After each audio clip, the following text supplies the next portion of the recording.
ನಮಸ್ತೆ.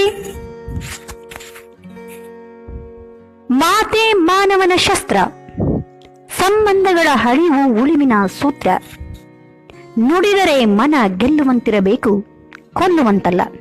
ಖಂಡಿತ ಸತ್ಯ, ರಂಗನಾಥ್ ಅವರೇ. ನುಡಿದರೆ ಮುತ್ತಿನ ಹಾರದಂತಿರಬೇಕು, ನುಡಿದರೆ ಸ್ಫಟಿಕದ ಸಲಾಕೆಯಂತಿರಬೇಕು, ನುಡಿದರೆ ಲಿಂಗ ಮೆಚ್ಚಿಯ ಹುದಹುದನಬೇಕು. ಆಹಾ, ಎಂತ ಮಾತಲ್ವ! ಅಂತರಂಗದ ಮಾತುಗಳು.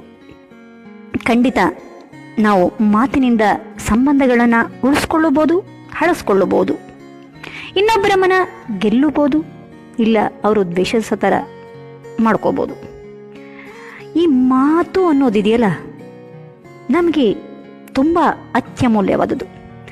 1000 ಮಾತನಾಡುವುದಕ್ಕಿಂತ ಒಂದು ಮಾತು ಸಾಕು ನಮಗೆ, ಪ್ರೀತಿಯಿಂದ ಮತ್ತೊಬ್ಬರ ಮನಸ್ಸನ್ನು ಪ್ರಫುಲ್ಲಗೊಳಿಸೋದಕ್ಕೆ. ಈ ಮಾತು ಅನ್ನೋದು ಒಂದು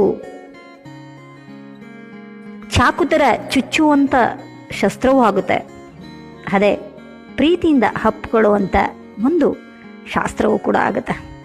ಶಾಸ್ತ್ರ ಮತ್ತು ಶಸ್ತ್ರಕ್ಕೂ ಭಾಳ ವ್ಯತ್ಯಾಸ ಇದೆ ಅಲ್ವಾ? ಹಾಗಾಗಿ